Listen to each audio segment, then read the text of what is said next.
और सामने बैठे हमारे मनीषी साहित्यकार सभी कवि भाई बहन बंधु और पहले सभी को अभिनंदन करती हूँ, सभी को नमन करती हूँ। और विनीता जी को, आदरणीय विनीता जी, जो हालांकि मुझे दीदी ही कहती हैं, लेकिन आपकी किताब का जो स्वरूप है वो बहुत ही अच्छा है। हार्दिक हार्दिक शुभकामनाएं आपको, बहुत बहुत बधाइयाँ। और जो मैंने समीक्षा लिखी है वो आपके सामने किताब के बारे में वो प्रस्तुत करती हूँ।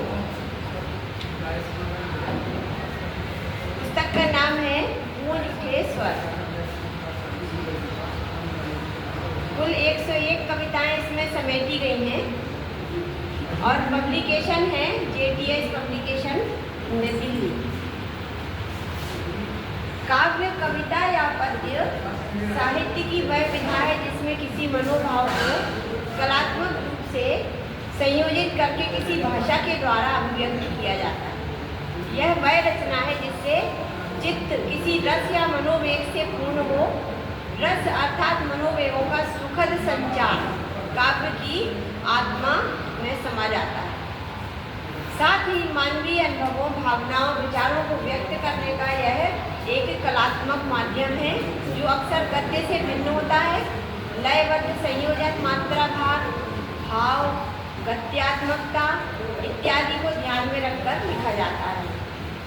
कवि अपने विचारों को व्यक्त करने और सौंदर्य का चित्रण करने के लिए रूपक, उपमा, मानवीकरण, बिंब जैसी तकनीकों का उपयोग करते हैं।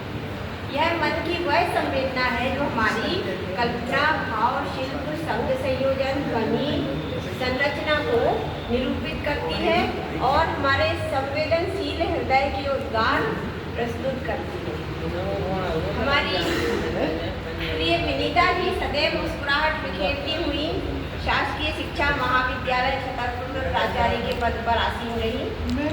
साथ ही जैसा मैंने उनको देखा, वे अत्यंत संवेदनशील मन की स्वामिनी भी रही।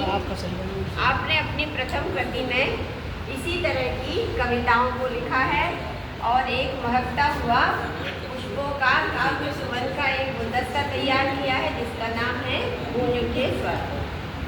आप काफ़ी समय से लिख रही हैं। काव्य संग्रह की कविताओं में लय, भावानुभूति, रसानुभाव, कल्पना का सुंदर प्रस्फुटन है।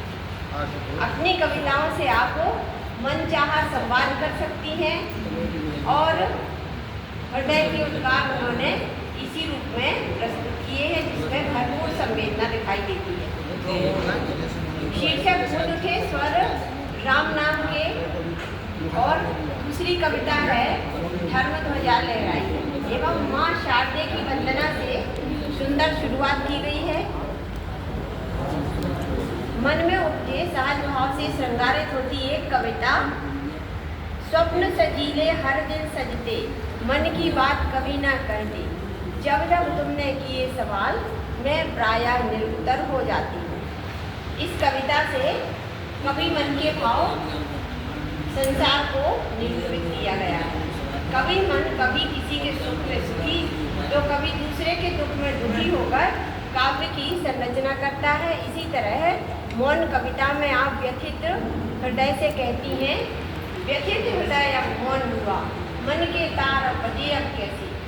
खुशियों ने जब गाढ़ ठान ली, दिल में प्रीत सजे अब कैसे। भारत देश की बेटियों के लिए भी कवित्रियों के मन में करुणा उपजती है। तब आप कहती हैं, मत काटो कोमल पंखों को, मेरी भी इच्छा है। मत काटो कोमल पंखों को, मेरी भी इच्छा है। फिर प्रेरणा भी देनी चाहिए।